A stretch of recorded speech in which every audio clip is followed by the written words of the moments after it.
Hello friends, कैसे हो सब लोग। आई होप सब लोग अच्छे होंगे, बेहतर होंगे और स्वस्थ होंगे।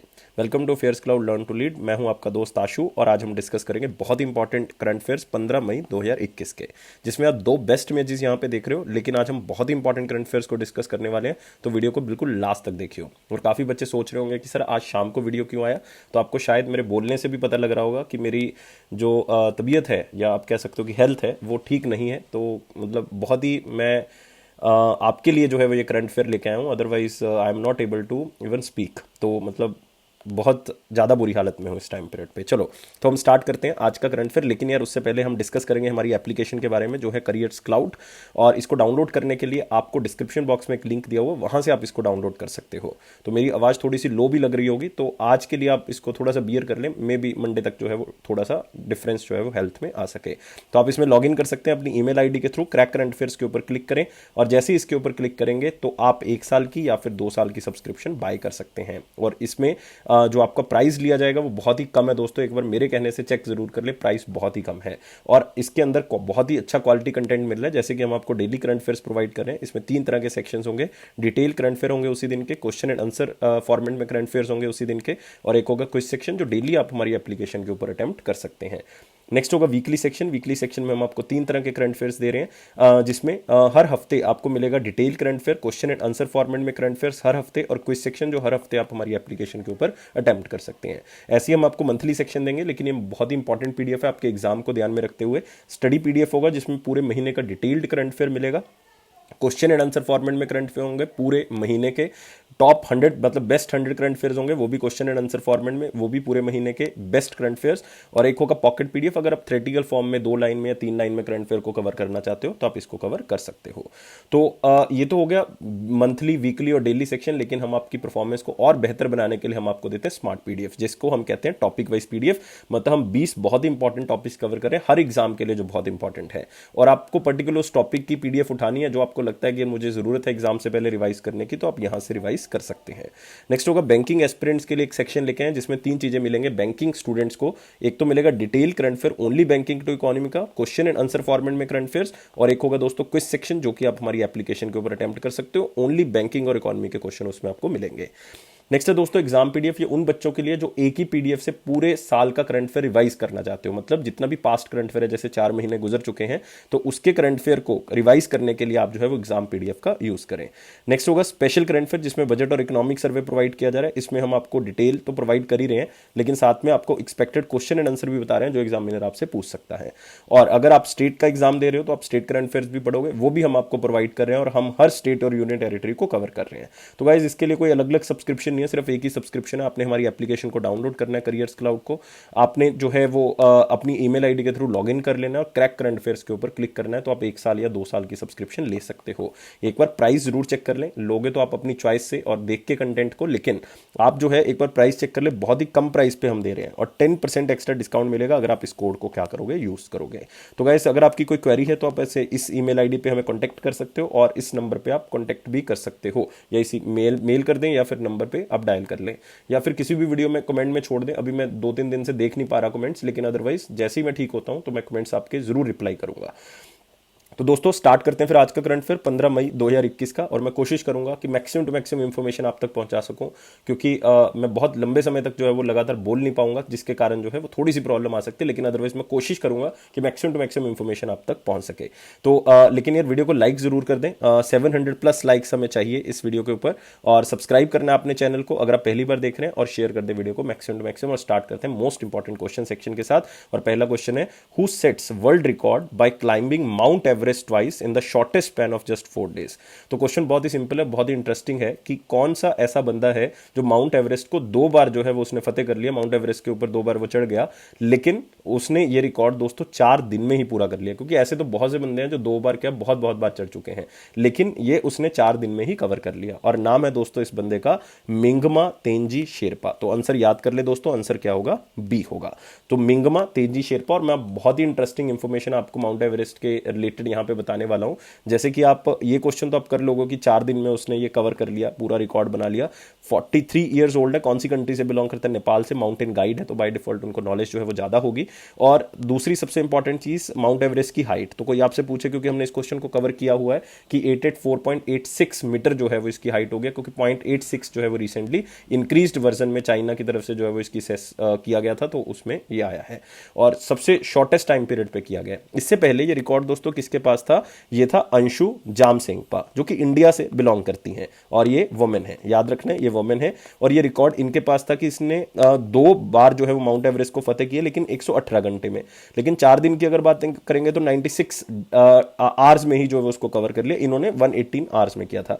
लेकिन वुमेन कैटेगरी के अंदर आज भी रिकॉर्ड जो है वो इनके पास रहेगा, अंशु जामसेंगपा। तो ये भी अपने नाम जो है वो याद रखना है। जो आप यहां पे एक नाम देख रहे हो, लाइक कमी रीता शेरपा, दोस्तों इन्होंने रिसेंटली 25वीं बार 25 टाइम्स इन्होंने माउंट एवरेस्ट को फतेह कर लिया। ये अभी दोस्तों मई 2021 की ही न्यूज़ है। कमी रीता शेरपा 25वीं बार इन्होंने जो है वो माउंट एवरेस्ट को फतेह किया है। 8 मई की ये न्यूज़ है, याद रखना है।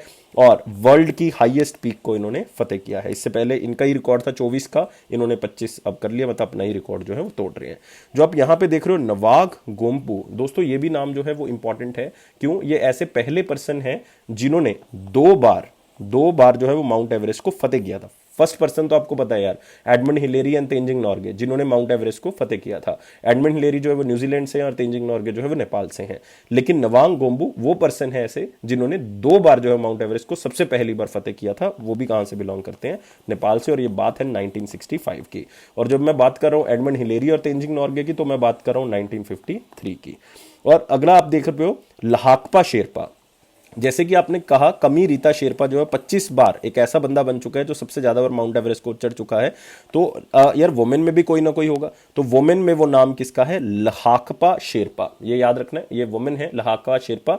ये 9 बार जो है वो माउंट एवरेस्ट को फतेह कर चुकी हैं। मोस्ट एसेंट्स बाय ए वुमेन, किसी भी औरत के द्वारा माउंट एवरेस्ट के ऊपर चढ़ना 9 बार, और मेन के अंदर 25 बार जो है वो चढ़ चुके हैं। तो कितनी इंटरेस्टिंग इंफॉर्मेशन आपको मिली। कंफ्यूजिंग जरूर है, लेकिन एक बार ध्यान से सुनोगे, 2 बार वीडियो को थोड़ा सा पीछे करके सुनोगे तो आंसर क्लियर हो जाएगा। अगले क्वेश्चन के ऊपर आते हैं। Which country set to host the women rugby tournament of 2021? World cup आप कह सकते हो, रग्बी वर्ल्ड कप, जो कि 2022 में होगा। लेकिन दोस्तों याद रखना है ये 2021 का टूर्नामेंट, लेकिन होगा 2022 में। क्यों 2022 में होगा? बिकॉज इसमें एक प्रॉब्लम है कोविड-19 की। तो कोविड-19 के कारण इसको पोस्टपोन कर दिया, अब 2022 में होगा। और ये दोस्तों कंट्री है न्यूजीलैंड। तो याद रखना है women rugby tournament, rugby world cup जो है वो कहां पे होगा? न्यूजीलैंड में होगा। और पहले ये टूर्नामेंट 2021 में होना था, मैं बता चुका हूं, कोविड के कारण जो है वो इसको पोस्टपोन कर दिया। अब ये इवेंट जो है वो अक्टूबर नवंबर 2022 में होगा। और दोस्तों इसमें एक बात और खास है कि इसमें कुछ एक्स्ट्रा दिन रखे गए। पहले जो है वो इतने दिन नहीं थे, पहले सिर्फ ये इवेंट 35 डेज का था। अब ये इवेंट 43 डेज का कर दिया, मतलब इसमें कुछ दिन ऐड कर दिया, ताकि बीच में जो है वो टीम को ब्रेक भी दिया जा सके कुछ मैचेस के बीच में। तो इसलिए जो है वो इसको पोस्टपोन कर दिया गया। तो इस चीज को आपने याद रखना है। और इसके लिए 2-3 स्टेडियम जो है वो चुने गए हैं, जिसमें एक स्टेडियम का नाम है Auckland Eden Park, Auckland Eden Park. तो ये भी आप याद रखेंगे। नेक्स्ट आते हैं दोस्तों अगले क्वेश्चन के ऊपर। Which state is set to become the first Indian state to join the global COVAX, जिसका नाम है कोविड-19 वैक्सीन ग्लोबल असेस अलायंस। तो ये याद रखना है दोस्तों। एक तो इसमें इंपॉर्टेंट है कि वो स्टेट कौन सी है जिसने सबसे पहली बार किसी इंटरनेशनल आप कह सकते हो ऑर्गेनाइजेशन कह सकते हो या एक ज्वाइंट इनिशिएटिव कह सकते हो, उसके साथ टाई अप किया है, ताकि वो कोविड-19 से रिलेटेड जो वैक्सीन है उसको इंटरनेशनल लेवल पे प्रोक्योर कर सकें, और वो भी कम दाम पे जो है प्रोक्योर कर सके। क्योंकि आपको पता है कि इंडिया के अंदर इस टाइम पे वैक्सीन की जो है वो शॉर्टेज चल रही है, और जो आप कह सकते हो पॉपुलेशन बहुत ज्यादा है और वैक्सीनेशन की इतनी ज्यादा डिमांड है। लेकिन ऑर्गेनाइजेशन हमारे पास 2 ही हैं जो बना रही है इस टाइम पे। आपको पता ही है कि एक कोविशील्ड है दोस्तों, और एक हमारे पास कोवैक्सीन है। Covishield serum institute of India बना रहा है, और कोवैक्सीन जो है वो भारत बायोटेक बना रहा है। तो 2 ही हमारे पास इस टाइम पे वैक्सीनेशन है, इसलिए जो है वो ये प्रॉब्लम आपके सामने आ रही है। और मैं आपको बताना चाहूंगा ये स्टेट जो है वो दोस्तों कौन सी है? पंजाब है, ताकि अपने लोगों को ये वैक्सीन शॉर्टेज जो है वो पूरी कर सके स्टेट के, और वैक्सीन जो है बेस्ट टू बेस्ट प्राइस में खरीद सके। तो आप देख सकते हो पंजाब के chief minister captain Amarinder Singh, और उन्होंने टाई अप किया है किसके साथ? कोवैक्स के साथ। कोवैक्स दोस्तों आपको पता होना चाहिए कि ये 4 ऑर्गेनाइजेशंस का एक ज्वाइंट इनिशिएटिव है। और ये ऑर्गेनाइजेशन कौन है? फर्स्ट है CEPI, ज्यादा इंपॉर्टेंट नहीं है, coalition for epidemic preparedness innovation, ये ऑर्गेनाइजेशन का नाम है। नेक्स्ट है गावी, जो कि न्यूज में भी रहा, मैं आपको बताऊंगा क्यों न्यूज में रहा, हर्षवर्धन जी से रिलेटेड है। गावी का यहां पे मतलब है global alliance for vaccine and immunization, global alliance for vaccine and immunization. Next है यूनिसेफ, जिन्होंने गावी को आप कह सकते हो कि बनाने में हेल्प की थी, यूनाइटेड नेशन चिल्ड्रन फंड, और एक है हमारे पास वर्ल्ड हेल्थ ऑर्गेनाइजेशन। तो इन्होंने जो है मिलकर इस ऑर्गेनाइजेशन को बनाया था। इस ऑर्गेनाइजेशन का दोस्तों मतलब मेन मोटिव जो है वो क्या था, इस ऑर्गेनाइजेशन का मेन मोटिव था कि हमने 2 बिलियन डोजेस, तो यहां पे दिख नहीं रहा होगा, मैं यहां पे लिखता हूं 2 बिलियन डोजेस जो है वो डिलीवर करनी है हमने बाय द एंड ऑफ 2021, और उन कंट्रीज को जिनको बहुत ज्यादा जरूरत है। और ऑलरेडी इस कोवैक्स प्रोग्राम को कितनी कंट्रीज ज्वाइन कर चुकी हैं दोस्तों, इसको ज्वाइन कर चुके हैं 180 कंट्रीज ऑलरेडी ज्वाइन कर चुकी हैं। तो ये याद रखना है, फेयर और इक्विटेबल असेस हर कंट्री को मिले वैक्सीन की, उसके लिए इसको बनाया गया था।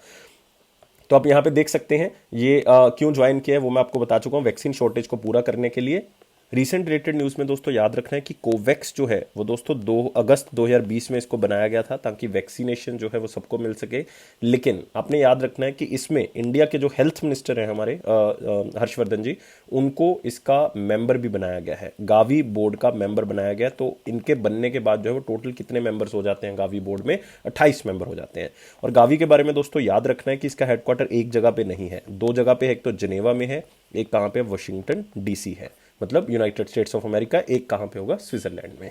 बाकी जो ऑर्गेनाइजेशन जो यहां पे इंपॉर्टेंट है वो WHO है दोस्तों। WHO का हेडक्वार्टर आपको पता ही है जिनेवा में है, स्विट्जरलैंड में, और इसके हेड कौन है, टेड्रॉस, तो मेरे ख्याल से कोई मुश्किल नहीं है इसको। और UNICEF, United Nations children fund, इनके बारे में भी आपको पता होगा, हेडक्वार्टर कहां पे मिलेगा, यूनाइटेड नेशंस न्यूयॉर्क का में, और इसके जो हेड है वो कौन है, हेनरिटा फोर्ड। तो ये सारी इंफॉर्मेशन आपने याद रखनी है। और पंजाब के बारे में बताना चाहूंगा, चीफ मिनिस्टर तो आप देख चुके हो, कैप्टन अमरिंदर सिंह है, और जो गवर्नर है वो वीपी सिंह बदनौर है। कौन है, वीपी सिंह बदनौर। नेक्स्ट आते हैं दोस्तों अगला question, what was the theme of chairperson of Times Group who was recently passed away. तो नाम बताना है दोस्तों उस चेयरपर्सन का जो टाइम्स ऑफ ग्रुप के चेयरपर्सन थे लेकिन उनका देहांत हो गया। मोस्ट इंपॉर्टेंट क्वेश्चन में कवर कर रहे हैं, तो by default this obituary is most important. तो इसमें आपने 3 चीजें याद रखनी होती है जब कोई ऑब्ituary आपके पास आती है। एक तो आपने नाम उस बंदे का जो कि आपको पूछा गया है यहाँ पे, एक आपने याद रखना है फील्ड, कौन सी फील्ड से है, तो वो भी आपको बताया गया, चेयरपर्सन है टाइम्स ग्रुप के, मीडिया ग्रुप है जो बहुत बड़ा, और साथ ही साथ आपने याद रखना होता है स्टेट। तो ये 3 चीजें जो है वो आपके लिए बहुत ज्यादा इंपॉर्टेंट होती हैं। तो नाम जो है वो आप यहां से एलिमिनेट भी कर सकते हैं, वैसे भी निकाल सकते हैं। हम ऐसे करते हैं, एलिमिनेट करते हैं, इससे क्या होगा, आप ऑप्शंस भी जो है वो क्या कर लोगे, कवर कर लोगे। तो इसमें आप देख रहे हो एक नाम जीवी रामाकृष्णा। जीवी रामाकृष्णा की रिसेंटली दोस्तों डेथ हुई है, और ये फॉर्मर SBI के चेयरमैन रहे हैं, सेबी के, SEBI के, नॉट SBI के, सेबी के, securities and exchange board of India के। तो इनका रिसेंटली देहांत हुआ है। लक्ष्मण पाए आप देख रहे हो यहाँ पे, एक इंपॉर्टेंट नाम भी है और आपने वैसे भी याद रखना है। ये दोस्तों पेंटर और आर्टिस्ट हैं, इनका भी रिसेंटली देहांत हुआ है, इवन इनको पद्म भूषण भी मिल चुका था। और नेक्स्ट है लक्ष्मी प्रिया मोहापात्रा, दोस्तों ये ओडिसी डांसर हैं, तो इनका भी रिसेंटली देहांत हुआ। तो एक ही ऑप्शन आपके पास बचा है, और वो ऑप्शन जो है वो आपके लिए कौन सा है, वो है इंदु जैन। तो इसका मतलब आंसर क्या होगा इस क्वेश्चन का, बी होगा, इंदु जैन होगा।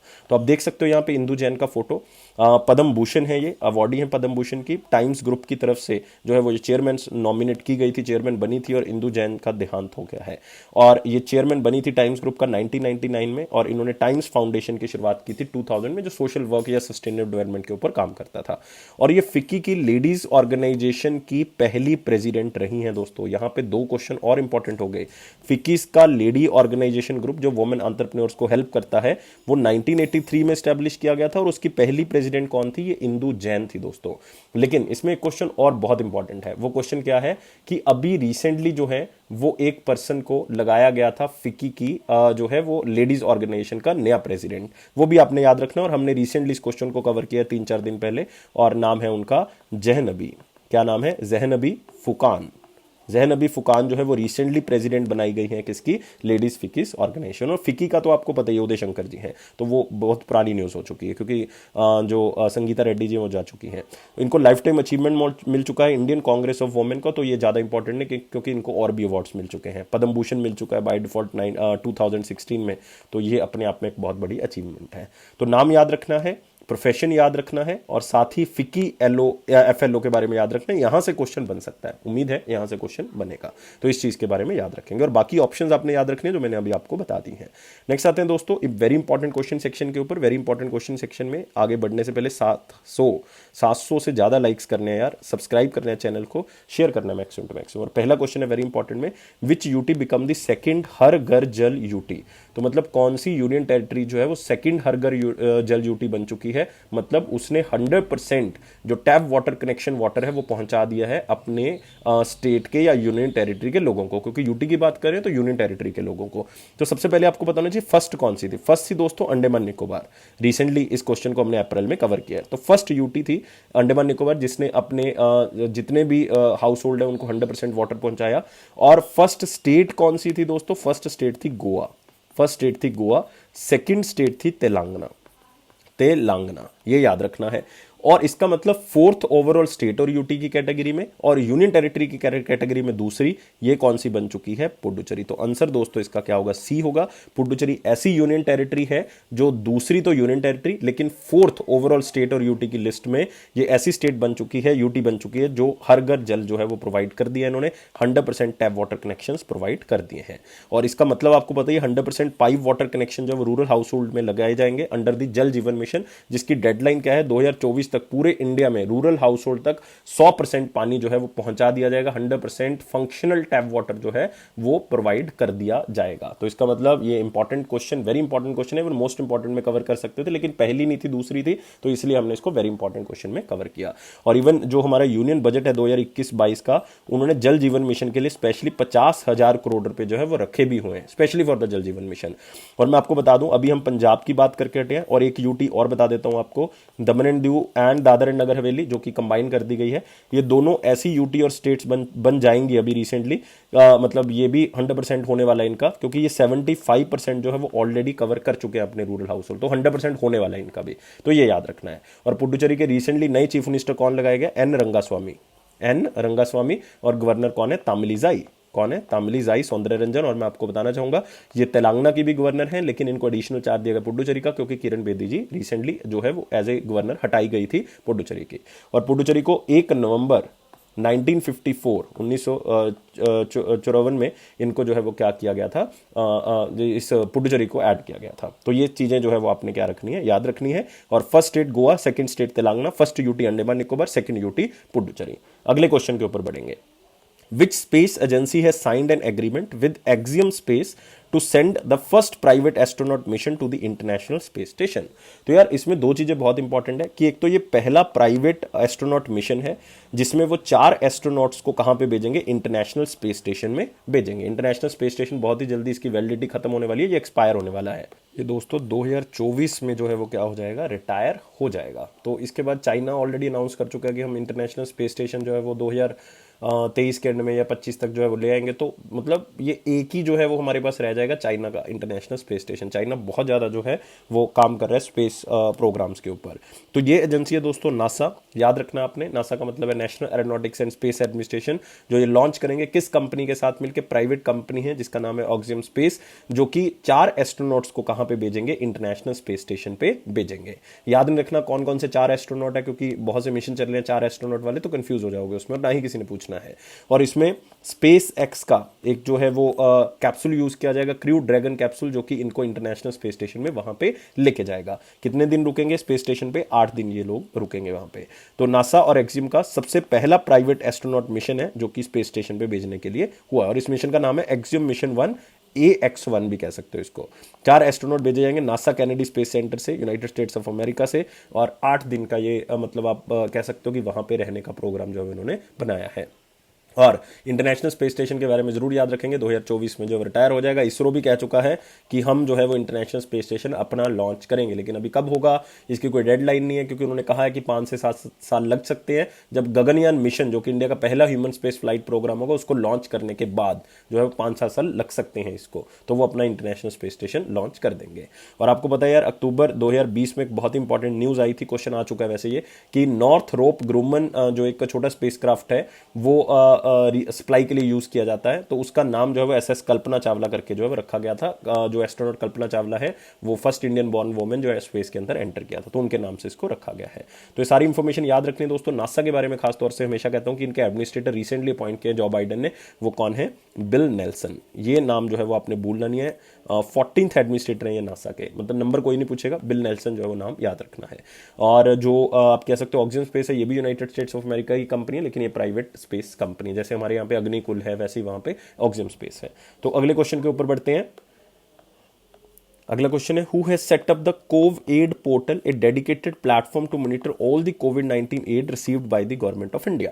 तो आपको पता है कि कोविड-19 का जो टाइम चल रहा है उसमें ऑक्सीजन, वेंटिलेटर्स, दवाइयां, मेडिसिन, वैक्सीन, ये सारी चीजें जो हैं वो बाहर से हमारे पास आ रही हैं। लेकिन इसको मैनेज कैसे करेंगे हम? तो इसके लिए कोई ना कोई ऑर्गेनाइजेशन जो है उसने जो है वो एक सहायता प्रदान की, और वो ऑर्गेनाइजेशन कौन सी? नीति आयोग। उन्होंने एक पोर्टल बना के दिया है जिसका नाम है cov aid portal. Cov aid portal, तो इसमें सारी चीजें ट्रांसपेरेंसी के थ्रू आपको मिल जाएंगी कि कौन कौन सी कंट्रीज ने डोनेट किया है इंडिया को, कौन कौन सी जो है वो ऑर्गेनाइजेशंस हेल्प कर रही हैं। इवन जो प्राइवेट ऑर्गेनाइजेशन है उनके बारे में भी डाटा है कि कौन कौन सी चीजें जो है वो उन्होंने प्रोवाइड की हैं। तो वो तब तक बताते हैं कि अल्टीमेटली बेनिफिशियरी उसका कौन है। मतलब मान लो कोई वेंटिलेटर भेजा है, वो कौन यूज कर रहा है, तो ये भी इसके अंदर आपको मिल जाएगा कि अल्टीमेट बेनिफिशियरी जो है वो इसका कौन है। तो ये मतलब पोर्टल इतना ज्यादा हेल्पफुल है। तो मतलब ट्रांसपेरेंसी लेके आने के लिए कि गलत यूज ना हो, जितना भी मेडिकल एड आ रहा है उसके लिए कोविड एड पोर्टल जो है वो बनाएगा। तो सिंपल क्वेश्चन है, जितना स्लाइड में लिखा उतना भी याद कर लोगे तो बहुत रहेगा। तो इन्होंने ये पोर्टल जो है वो सेटअप किया है, और याद रखना है इंडियन रेड क्रॉस सोसाइटी ये सारे पोर्टल को देखेगी, क्योंकि वो ऑलरेडी फाइनेंशियली रिस्पॉन्सिबल है उन सारे कंसाइनमेंट्स के लिए जो इंडिया में आ रहा है फॉरेन कंट्री से, और इस मिशन के अंदर जो उन्होंने रिसीव किया। तो जितना भी फाइनेंशियली रिस्पॉन्सिबिलिटी है वो सारी इंडियन रेड क्रॉस सोसाइटी की है, क्योंकि ऑलरेडी गवर्नमेंट ने उसको पैसा दिया हुआ है। और एक और कंपनी है HL health care limited, HLL life care limited या हेल्थ केयर लिमिटेड। उन्होंने जो है वो मतलब पूरा लॉजिस्टिक सपोर्ट जो है वो संभाला हुआ है कि यहाँ से यहाँ लेके जाना है, किस जगह पे पहुंचाना है, ये सारा HLL ये लाइफ केयर वाले कर रहे हैं। तो मतलब आपको याद करने की जरूरत नहीं, लेकिन आपकी इंफॉर्मेशन के लिए जो है ये मतलब जरूरी है न्यूज़ को कनेक्ट करने के लिए। और साथ में आपने याद रखना है कि कोविड एड जो ये प्रोग्राम बनाया गया है या पोर्टल बनाया गया, ये ट्रांसपेरेंट सिस्टम होगा फॉरेन एड को अच्छी तरह से डिस्ट्रीब्यूट करने के लिए, क्योंकि इसमें जब यही पता लग सकता है कि अल्टीमेटली वो वैक्सीनेशन किसने लगाई है, वेंटिलेटर किसको मिला, तो यार मतलब इससे ट्रांसपेरेंट क्या हो सकता है। तो नीति आयोग जो है वो जनवरी 2015 में बनाया गया था, मतलब 1 जनवरी को इसकी ऑफिशियल डेट है, अदरवाइज 2014 में इट वाज फॉर्म्ड। इसके सीईओ जो है वो अमिताभ कांत हैं, और इसके डिप्टी चेयरमैन जो है वो डॉक्टर राजीव कुमार है, क्योंकि इसके चेयरमैन जो है हमेशा प्राइम मिनिस्टर होंगे, जो कि अभी है नरेंद्र मोदी जी। तो अगले क्वेश्चन के ऊपर बढ़ सकते हैं। सिंपल क्वेश्चन था, which company partner with the SoftBank group to promote satellite communication services. तो यार मतलब उन्होंने एक कंपनी, सॉफ्ट बैंक ग्रुप जो है वो भी सैटेलाइट कम्युनिकेशन सर्विसेज है, ये मतलब डिजिटल सर्विसेज प्रोवाइड करते हैं। ये जापान की मल्टीनेशनल कंपनी है। और कौन सी कंपनी टाई अप किया कि सैटेलाइट कम्युनिकेशन सर्विसेज को अच्छा बनाने के लिए, इंटरनेट स्पीड को अच्छा बनाने के लिए जो है वो हमें टाई अप करना होगा ग्लोबल लेवल पे भी और जापान के लिए भी। और वो कंपनी है वनवेब, और मैं बहुत बार इसके बारे में जिक्र कर चुका हूं कि ये भारती एयरटेल ने जो है वो अक्वायर कर लिया है। याद रखना है, वनवेब जो है वो भारती एयरटेल ने अक्वायर कर लिया है। भारती एयरटेल की एक कंपनी है जिसका नाम क्या है? नेटल। याद रखना है क्या नाम है? जिसका नाम है नेटल इंफ्रास्ट्रक्चर इन्वेस्टमेंट। उन्होंने इसको 100% खरीद लिया था, और अब इसके एग्जीक्यूटिव चेयरमैन भी वनवेब के कौन है? भारती, सुनील भारती मित्तल है। और इसका हेडक्वार्टर वनवेब का कहां पे है? ये है लंदन के अंदर। और वनवेब ऑलरेडी कह चुका है कि हम इंडिया के अंदर फास्ट इंटरनेट 2022 तक प्रोवाइड करना स्टार्ट कर देंगे। तो ये बहुत सी सैटेलाइट्स जो है वो लॉन्च कर चुके हैं। मतलब आप कह सकते हो इनकी प्लान जो है वो 648 है। कितनी सैटेलाइट्स भेजेंगे? 182 ऑलरेडी लॉन्च कर चुके हैं ये लो अर्थ ऑर्बिट के अंदर, ताकि मैक्सिमम टू मैक्सिमम जो है वो हम कम्युनिकेशन को जो है वो अच्छा बना सके। और ये जापान में भी ग्लोबल लेवल पे भी जो है वो ये काम करेंगे। और इससे क्या होगा कि जो हमारी सर्विसेज हैं, खास करके जो डिजिटल सर्विसेज हैं, वो क्या हो सकती हैं? बेहतर हो सकती हैं। और वनवेब ने रिसेंटली जो है वो 36 सैटेलाइट्स को लॉन्च किया था। और वनवेब ने रिसेंटली एक कंट्री के साथ टाई अप किया, कजाकिस्तान के साथ। उनकी कंट्री की आप कह सकते हो कनेक्टिविटी सर्विसेज को इंप्रूव करने के लिए, उसमें इंटरनेट एक्सेसिबिलिटी और भी बहुत सी चीजें, लेकिन कजाकिस्तान गवर्नमेंट के साथ इन्होंने टाई अप किया था। तो ये सारी इंफॉर्मेशन याद रखनी है। और इन्होंने कहा है कि जापान के अंदर दोनों कंट्रीज ग्राउंड स्टेशन बनाएंगे इन सैटेलाइट्स को रेगुलेट करने के लिए। तो आगे बढ़ते हैं दोस्तों अगले क्वेश्चन के ऊपर। यहाँ पे आप देख सकते हो बाकी सारी चीजें हम डिस्कस कर चुके हैं, कुछ भी ऐसा नहीं है जो डिस्कस नहीं कर चुके, लेकिन याद रखना है यहाँ पे वनवेब के बारे में जो इसके एग्जीक्यूटिव चेयरमैन है वो कौन है? सुनील भारती मित्तल। ये बहुत इंपॉर्टेंट है। हेडक्वार्टर इसका लंदन यूनाइटेड किंगडम है। सॉफ्ट बैंक जापान की एक मल्टीनेशनल कंपनी है, कुछ और याद करने की जरूरत नहीं है।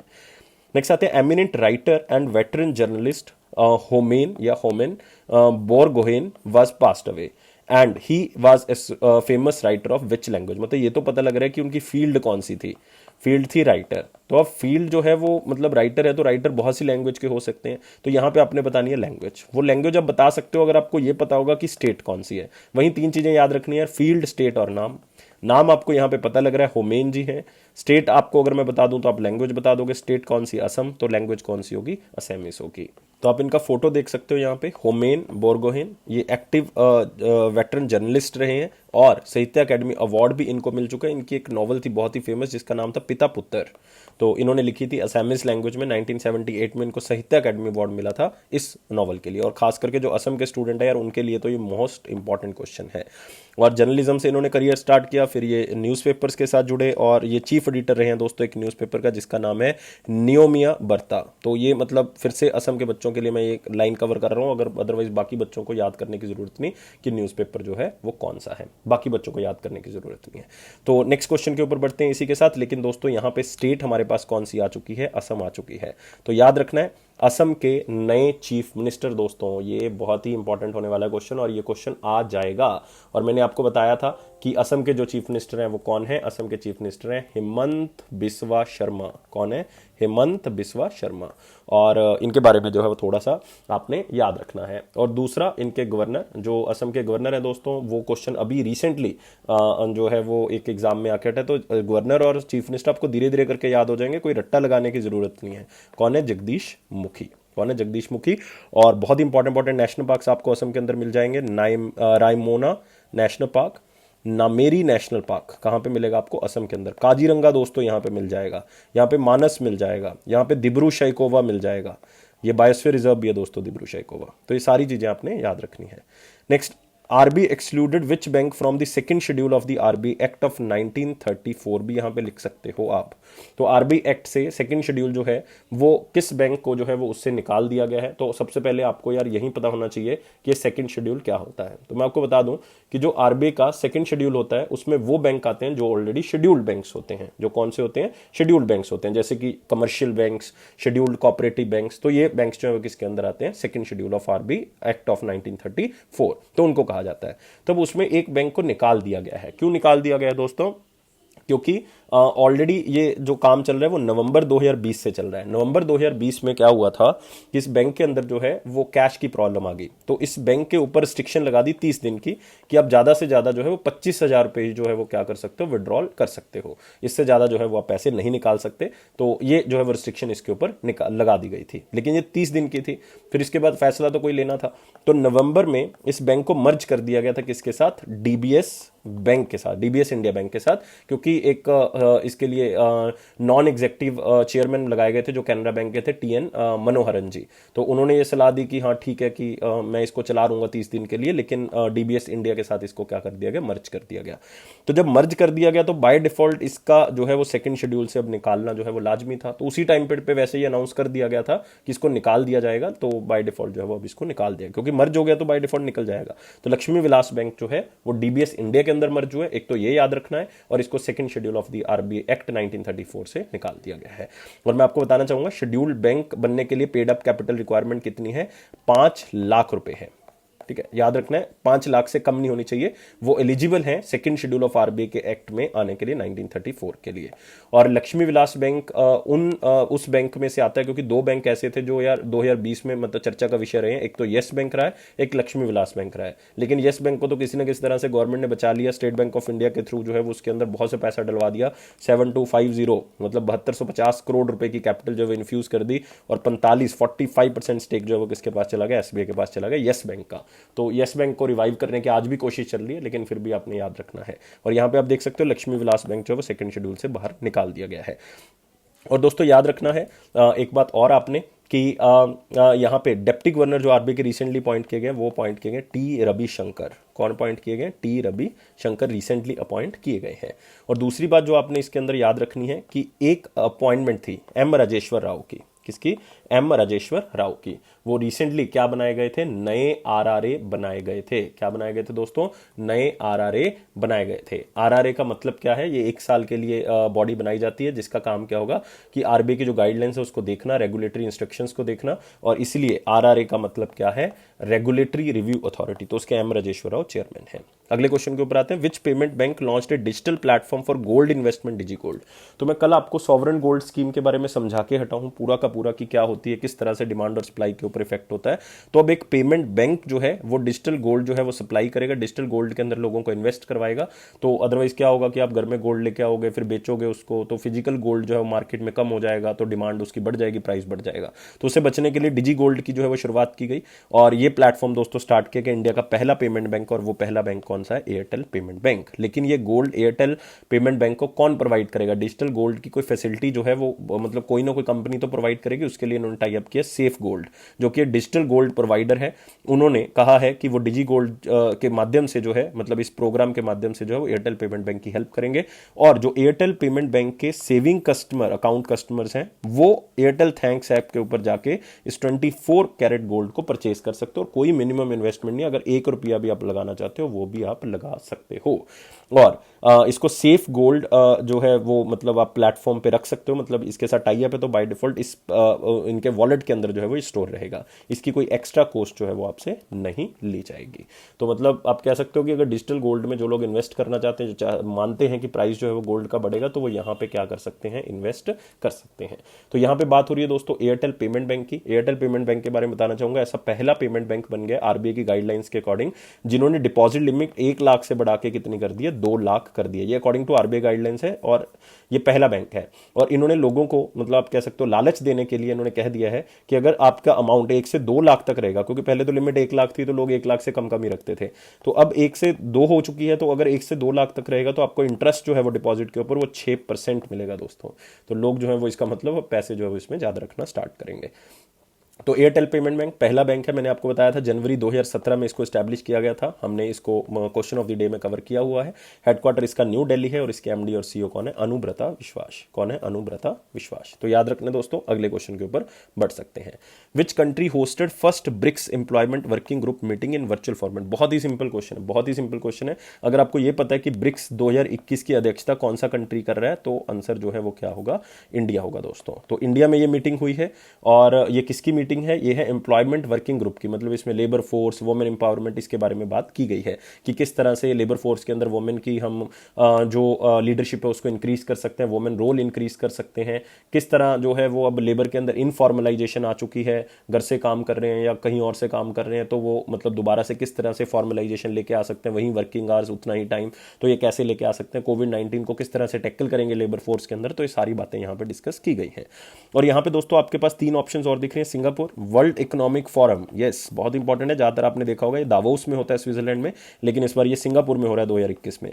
रशिया दोस्तों, रशिया अध्यक्षता कर रहा था किस चीज की? ब्रिक्स की, 2020 में। तो ये याद रखना है क्योंकि 2020 के एग्जाम हो रहे हैं 2021 में, तो इसलिए याद रखना है।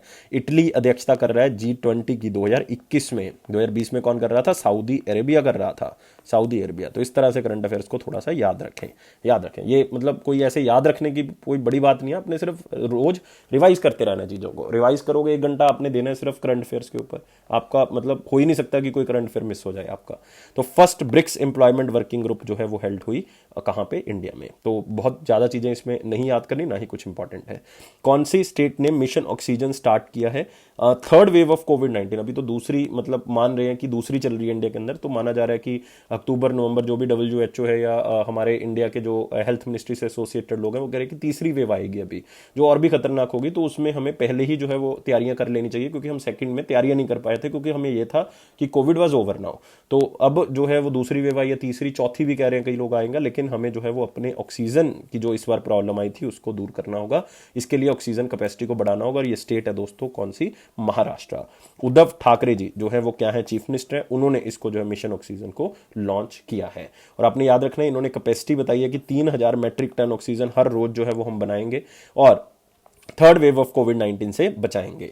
और उद्धव ठाकरे जी ने इस मिशन ऑक्सीजन का प्रारंभ किया। इवन उन्होंने ये भी कहा है कि हम जो है वो क्या करेंगे, मतलब वेवर देंगे लोगों को जो ऑक्सीजन बनाएगा। मतलब उन्होंने कहा है कि यार एक तो इनका एरिया है मराठवाड़ा, है ना, जहाँ पे मैक्सिमम नंबर ऑफ केसेस आपको मिलेंगे, एक विदर्भा एरिया जहाँ पे केसेस ज़्यादा है, तो यहाँ पे 150% वेवर दे रहे हैं वो जीएसटी के ऊपर। मतलब 100% वेवर तो मिलेगा, 50% मतलब गवर्नमेंट जो है वो क्या देगी, यहाँ पे सब्सिडी देगी, और 100% वेवर मिलेगा बाकी जगह पे अगर आप ऑक्सीजन प्लांट्स के ऊपर जो पैसा लगाओगे। तो मतलब ये सारी चीज़ें जो है वो सरकार कर रही है ताकि किसी तरह से ऑक्सीजन सप्लाई बढ़ाई जा सके। और दोस्तों चीफ मिनिस्टर आपको महाराष्ट्र के पता ही है कौन है, भगत सिंह किशोरी जी। कौन है, भगत सिंह किशोरी, याद रखना आपने। और इनके पास ये स्टेट का एडिशनल चार्ज भी है, वो कौन सी का है, गोवा का। और चर्चा चल रही है कि सर्बानंद सोनोवाल जी जो कि असम के चीफ मिनिस्टर थे, शायद वो गोवा के जो है वो क्या बना दिया जाए, गवर्नर बना दिया जाए। तो देखते हैं आने वाले दिनों में आपको बताया जाएगा, अगर बन जाते हैं तो देखा जाएगा। अदरवाइज गोवा का एडिशनल चार्ज भगत सिंह किशोरी जी के पास। 2 नेशनल पार्क याद रखने हैं, तो दोबा नेशनल पार्क और एक संजय गांधी नेशनल पार्क, बहुत इंपॉर्टेंट नेशनल पार्क है महाराष्ट्र के। नेक्स्ट क्वेश्चन आते हैं, green panel allows great Nicobar plan to advance. तो इसमें बहुत ही इंपॉर्टेंट चीज क्या है कि ये ग्रेट निकोबार प्लान क्या था यार। ये दोस्तों नीति आयोग का एक प्लान है ग्रेट निकोबार को डेवलप करने का, मतलब निकोबार आइलैंड को डेवलप करने का। ग्रीन पैनल का मतलब है ये मिनिस्ट्री ऑफ एनवायरनमेंट की तरफ से कहा गया है कि इसके जो लाइक इन्वायरमेंटल इश्यूज हैं उसको सॉल्व किया जाए और उसको असेस किया जाए कि कितना का इन्वायरमेंट लॉस जो है वो इसमें होगा। क्योंकि मिनिस्ट्री ऑफ एनवायरनमेंट ने कहा है कि आपको इन्वायरमेंटल इंपैक्ट असेस करने की स्टडीज की हम परमिशन देते हैं। ये बहुत बड़ी बात है दोस्तों, क्योंकि अगर मिनिस्ट्री ऑफ ये हमारे पास इन्वायरमेंट जो है ये अगर ऐसा कह रही है कि आपको परमिशन देते हैं कि आप इन्वायरमेंटल इंपैक्ट को असेस कर सकते हो, देख सकते हो कि निकोबार को अगर हम बनाते हैं तो जो है उसमें कितना इन्वायरमेंटल लॉस होगा या क्या क्या लॉस होगा, उसकी अगर इनको परमिशन मिल गया तो ये पहला स्टेप है जो इसको मतलब निकोबार को डेवलप करने के लिए काम आएगा। और इसमें इसको लॉन्च किया था दोस्तों नीति आयोग ने निकोबार को डेवलप करने का। 75,000 मतलब 75,000 करोड़ रुपए इसमें रखे गए हैं इसको डेवलप करने के लिए। और मैं आपको बताना चाहूंगा कि इन्होंने कहा है कि इसके अंदर हम एक इंटरनेशनल कंटेनर ट्रांसशिपमेंट टर्मिनल बनाएंगे जहां से जो है वो समुद्र के रास्ते जो है वो लेन देन किया जा सकता है। एक यहाँ पे एक बहुत ही फेमस जो है वो रास्ता है जिसको कहा जाता है ग्लैथिया बे, GALATHEA, ग्लैथिया बे। तो जहां पे ये बनाना है ट्रांसशिपमेंट टर्मिनल, एक इंटरनेशनल एयरपोर्ट बनाना है ग्रीनफील्ड जिसमें एनर्जी जो है वो ग्रीन सोर्सेज से जनरेट की जाएगी, पावर प्लांट लगाना है, यहाँ पे टाउनशिप बनानी है। तो ये सारे काम जो है वहां पे करने हैं। और इसको करने के लिए जो है वो एक ऑर्गेनाइजेशन काम करेगी, Andaman and Nicobar island integrated development corporation, जो इसके ऊपर काम करेगी। और दोस्तों लेकिन इसके ऊपर जो है वो इन्वायरमेंटल अप्रेजल कमेटी, जिसको हमने क्या नाम दिया, ग्रीन पैनल, ये जो है वो थोड़ी सी रिस्ट्रिक्शन लगा रही है कि ये जो चीजें जो है वो हमें चाहिए आपकी रिपोर्ट के अंदर, खास करके कि ये चीजें मिस हैं इस आपकी रिपोर्ट। कंसर्न क्या है कि एक तो नेस्टिंग साइट, रहने की जगह, जाइंट लेदरबैक टर्टल, मतलब जो हमारे कछुए हैं लेदरबैक, जाइंट लेदरबैक, आपको शायद पता नहीं होगा ये पूरे वर्ल्ड का लार्जेस्ट मेरीन टर्टल है, पानी में रहने वाला टर्टल है। तो मतलब उसका जो है वो नेस्टिंग साइट आपने बताई नहीं, क्योंकि ग्लैथिया बे जो है वो उसकी साइट, और ग्लैथिया बे पे आप क्या बना रहे हो, इंटरनेशनल कंटेनर ट्रांसपोर्ट टर्मिनल बना रहे हो, तो फिर वो कहाँ पे रहेंगे। तो ये सबसे बड़ा कंसर्न है। सिज्मिक और सुनामी हैजार्ड्स आते हैं वहां पे, मतलब सुनामीज आती हैं वहां पे, आपको पता है। फ्रेश वाटर रिक्वायरमेंट की वहां पे डिटेल मिसिंग है कि कहां से आएगा फ्रेश वाटर, ये प्रॉब्लम है वहां पे। और उन्होंने कहा है कि कितने ट्रीज जो है वो आप हटाओगे इस पूरे प्लान को बनाने के, क्योंकि इतना इंफ्रास्ट्रक्चर बनेगा तो वो तो यार फॉरेस्ट एरिया है इतना बड़ा, तो मतलब वहां पे तो जंगली जंगल है, तो वो काटोगे आप तो कितने ट्रीज काटोगे। तो ये सारे कंसर्न्स अभी बाकी हैं, देखो क्या होगा। लेकिन अदरवाइज ये प्लान जो है वो उन्होंने कहा कि आप इन्वायरमेंटल एक्सेसिबिलिटी करो, हमें ये सारी चीजें बताओ कि क्या होगा, कि इन्वायरमेंट को कितना लॉस जो है इसमें आप करने वाले हो या फिर इन्वायरमेंट को कुछ देने भी वाले हो इसमें। तो ये सारी चीजें बताइए। और मिनिस्टर ऑफ एनवायरमेंट, फॉरेस्ट और क्लाइमेट चेंज के आपको यूनियन मिनिस्टर पता है प्रकाश जावड़ेकर जी हैं, जिनकी राज्यसभा से कॉन्स्टिट्यूएंसी है महाराष्ट्र। और minister of state Babul Supriyo जी हैं, जो कि अभी वेस्ट बंगाल में एमएलए के इलेक्शन उन्होंने लड़े थे लेकिन वो हार गए। चलो अगले क्वेश्चन के ऊपर आते हैं दोस्तों। अगला क्वेश्चन है हु वन प्रीमियर लीग 2020-21, जो कि टॉप इंग्लिश लीग है फुटबॉल क्लब्स की। इसमें कुछ याद करने वाला नहीं है, इसमें सिर्फ याद रखना है कि प्रीमियर लीग जो है वो किससे रिलेटेड है। आपको पता है ये कोई आईपीएल लीग नहीं है दोस्तों, ये किसकी लीग है, ये फुटबॉल की लीग है। तो किसने जीता है इसको जीता है मैनचेस्टर सिटी ने। तो याद रखना किसने जीता है, मैनचेस्टर सिटी ने इसको जीता है। किसको हराया है, मैनचेस्टर यूनाइटेड को। बस इसमें और कुछ याद रखना, कोई इंपॉर्टेंस नहीं है, कुछ नहीं है। नेक्स्ट क्वेश्चन आते हैं दोस्तों, अब है इंपॉर्टेंट क्वेश्चन सेक्शन। 700+ लाइक्स हमें चाहिए, सब्सक्राइब करना है चैनल को और शेयर करना है मैक्सिमम टू मैक्सिमम। पहला क्वेश्चन है, recently swamy investment fund one was in news, this fund is related to what, किससे रिलेटेड है ये फंड, ये आपने बताना है। निर्मला सीतारमन जी ने रिसेंटली इसका जिक्र किया है। तो ये है दोस्तों रियल एस्टेट फंड, याद रखना है क्या फंड है, रियल एस्टेट फंड, यहां पे आप देख सकते हो। और निर्मला सीतारमन जी ने कहा है कि 1.16 लाख, मतलब ऑलमोस्ट आप कह सकते हो 1.25 लाख लोगों को जो कि घर खरीदने वाले हैं, जो कि मिडिल इनकम फैमिली से बिलोंग करते हैं, उनके सपने को साकार करेगा कौन, स्वामी फंड। ये कैसे करेगा दोस्तों, 25,000 करोड़ का ये फंड है जो सरकार ने स्टैब्लिश किया था 2019 में। इसका मेन मोटिव था कि जो लोग कोविड के कारण जो है, मतलब वैसे तो इसको 2019 में स्टैब्लिश किया गया था, लेकिन इसकी जो आप कह सकते हो कि प्रॉब्लम थी वो कोविड 19 के अंदर ज़्यादा समझ आई है। वो इसलिए क्योंकि कोविड 19 के कारण काफ़ी लोगों को जो है वो प्रॉब्लम आ रही थी अफोर्डेबिलिटी की, उनके इनकम सोर्सेज रुक गए थे, तो बाय डिफॉल्ट जो है उनको घर खरीदने में प्रॉब्लम आ रही थी। तो ये फंड जो है वो उनकी हेल्प करेगा और उनको जो है वो जो जितना भी उन्होंने लोन लिया है उसको उतारने में जो है वो हेल्प करेगा। और हाउसिंग प्रोजेक्ट जिनके बीच में रुक गए थे फंडिंग इशू के कारण, उनके लिए स्टार्ट किया गया था 2019 की जो है वो ये स्वामी फंड जो है वो स्टार्ट। लेकिन अभी सरकार ने कहा है कि इसके अंदर और पैसा डाल लें, तो ये 25,000 करोड़ का फंड जो है वो बन चुका है। तो याद रखना, आपको पूछा जा सकता है कि कितने लोगों को फायदा कर रहा है, रेजिडेंशियल प्रोजेक्ट्स को हेल्प कर रहा है। इवन रिसेंटली एक प्रोजेक्ट इन्होंने पूरा भी किया है जिसका नाम है रिवाली पार्क विंटर ग्रीन्स, बहुत ही अच्छा नाम लग रहा है सुनने में। महाराष्ट्र में इसको बनाया गया, रेजिडेंशियल प्रोजेक्ट बनाया गया और इसी प्रोजेक्ट के अंदर इसको जो है वो बनाया गया है। और 25,000 करोड़ में 50% पैसा जो है वो मतलब कहां से आएगा, वो गवर्नमेंट खुद देगी। 10% LIC का है, 10% SBI का, और कुछ लोग जो है वो इसमें पैसा और डालेंगे। लेकिन मेन इन्वेस्टमेंट मैनेजर जो कौन है, वो SBI कैपिटल फंड है, कैपिटल वेंचर फंड है। तो ये याद रखेंगे। और मिनिस्ट्री ऑफ फाइनेंस आपको पता है निर्मला सीतारमन जी हैं, राज्यसभा से चेयरमैन है, मतलब राज्यसभा से मेंबर हैं कर्नाटका से, याद रखेंगे। और मिनिस्टर ऑफ स्टेट पता है अनुराग सिंह ठाकुर जी हिमाचल प्रदेश से हैं और लोकसभा की कॉन्स्टिट्यूएंसी उनकी हमीरपुर है। अगले क्वेश्चन के ऊपर आते हैं, फ्री स्वास्थ्य आहार योजना या आप कह सकते हो हेल्दी फूड स्कीम जो है वो कोरोना पेशेंट्स के लिए स्टार्ट की गई है। कौन सी सिटी में स्टार्ट की गई है, तो आंसर क्या होगा इसका, भोपाल होगा। ये मतलब आप कह सकते हो मध्य प्रदेश ने इसको स्टार्ट किया, मध्य प्रदेश के जो हेल्थ मिनिस्टर हैं उन्होंने इसको लॉन्च किया और उन्होंने कहा कि भोपाल के अंदर इसको इनिशियल फेज में स्टार्ट करें। 110 हॉस्पिटल्स में अगर कोविड पेशेंट्स को खाना चाहिए तो एक टोल फ्री नंबर आपको दे रहे हैं, वहां पर संपर्क करके आपको न्यूट्रिशियस फूड जो है वो वहां से आपको मिल जाएगा। तो फ्री ऑफ कॉस्ट मिलेगा। ये भोपाल मतलब आप कह सकते हो कि मध्य प्रदेश मेडिकल जो एजुकेशन मिनिस्टर हैं, इवन हेल्थ मिनिस्टर, उन्होंने ये बात कही है। तो मतलब आप सिर्फ याद रख सकते हो यहाँ पे भोपाल, और धीरे धीरे करके इसको और भी जो है वो सिटीज़ में स्टार्ट किया जाएगा। नेक्स्ट आते हैं one liner important points. One liner important point में दोस्तों पहला पॉइंट है हमारे पास, RBI cancel the license of united cooperative bank. तो सबसे पहले आपको पता होना चाहिए यूनाइटेड कोऑपरेटिव बैंक जो वो कौन सी स्टेट से बिलोंग करता है, वेस्ट बंगाल से दोस्तों बिलोंग करता है।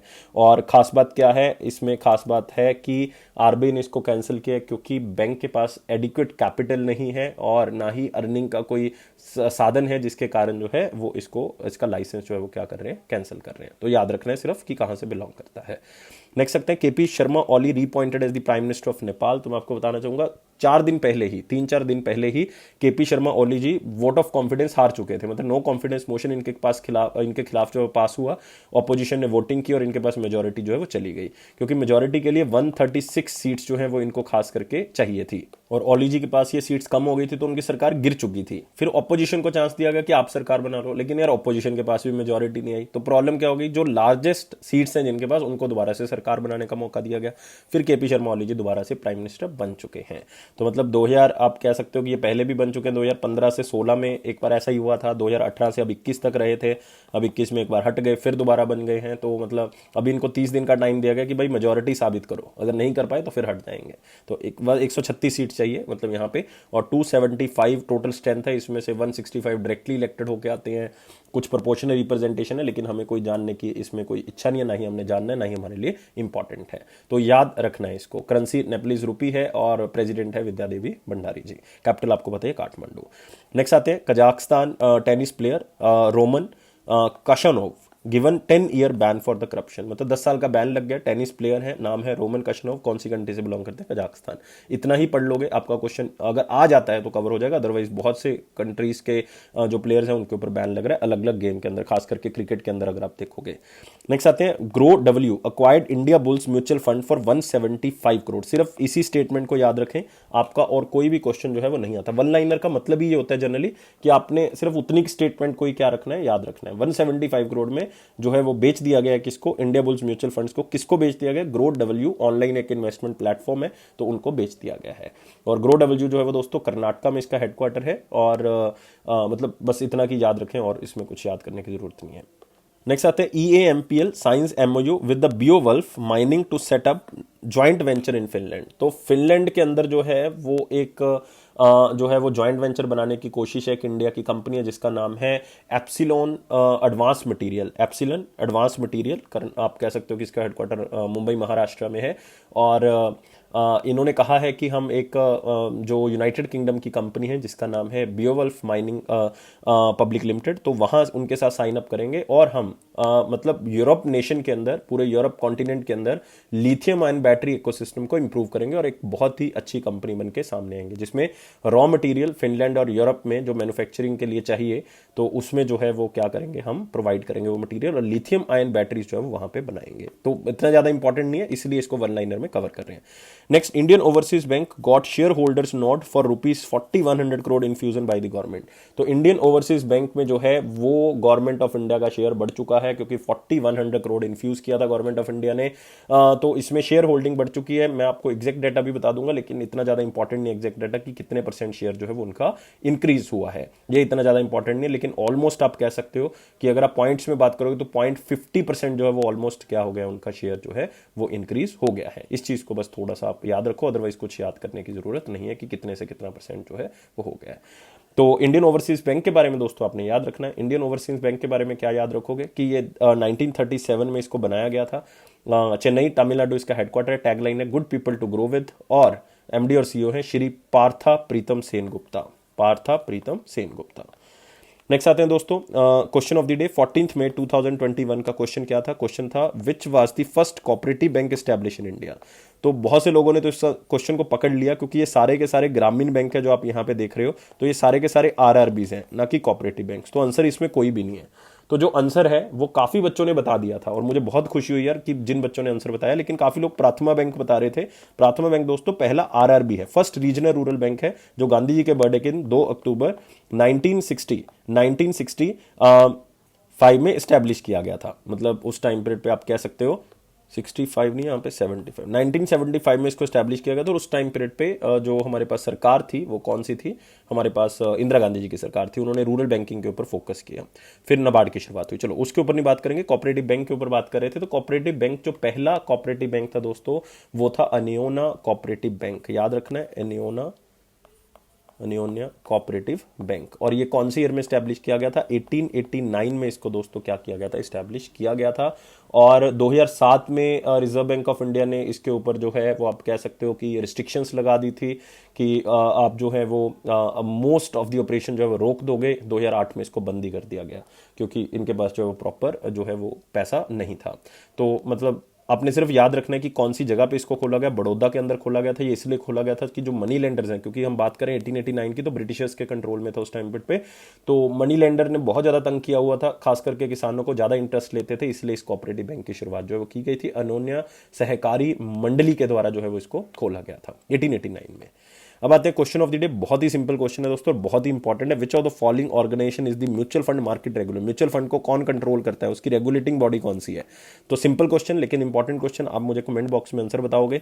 700+ लाइक्स मुझे इसके ऊपर चाहिए। सब्सक्राइब करना है चैनल को अगर आप पहली बार इस वीडियो को देख रहे हैं, और साथ ही साथ आपने जो है वो बेल बटन को प्रेस कर देना है, ताकि नोटिफिकेशन आपको ऑन टाइम मिल सके। और गाइस शेयर करना है इस वीडियो को मैक्सिमम टू मैक्सिमम। और ये अफेयर्स क्लाउड का प्रॉमिस है कि आपके कॉन्फिडेंस को जरूर बूस्ट करेगा। और ये मेरा पर्सनल प्रॉमिस है कि इसी तरह से अगर वीडियोस को देखते रहोगे, PDF से पढ़ते रहोगे, और PDF को सब्सक्राइब करने के लिए लिंक का यूज करें, डिस्क्रिप्शन बॉक्स में गिवन है। एप्लीकेशन को डाउनलोड करें, और आप जो है वो सब्सक्राइब कर सकते हैं 1 साल और 2 साल का। प्राइस बहुत ही कम है यार, मतलब उसके ऊपर भी 10% डिस्काउंट ASH10 कोड के थ्रू। तो आज आपको वीडियो जरूर शाम को जो है वो मिल रहा है, अदरवाइज सुबह का ही टाइम रहेगा। ये मैं आप बता चुका हूँ आपको स्टार्टिंग में कि ड्यू टू मेरा हेल्थ जो है वो अभी ठीक नहीं है, जिसके कारण जो है वो मैं आपको सुबह वीडियो नहीं दे पाया। तो लेकिन ये भी मैं बहुत मुश्किल से जो है वो आपके लिए लेके आया हूँ, otherwise I am not able to speak. तो किसी ना किसी तरह से जो है मैं इसको बना रहा हूँ आपके लिए। तो thank you guys for watching this. और हमेशा खुश रहोगे तो लाइफ जो है वो अच्छी रहेगी, और साथ में आपका एग्जाम भी क्लियर हो जाएगा, और लाइफ को बहुत ज़्यादा सीरियस लेके नहीं चलना। Thank you guys, take care and bye bye.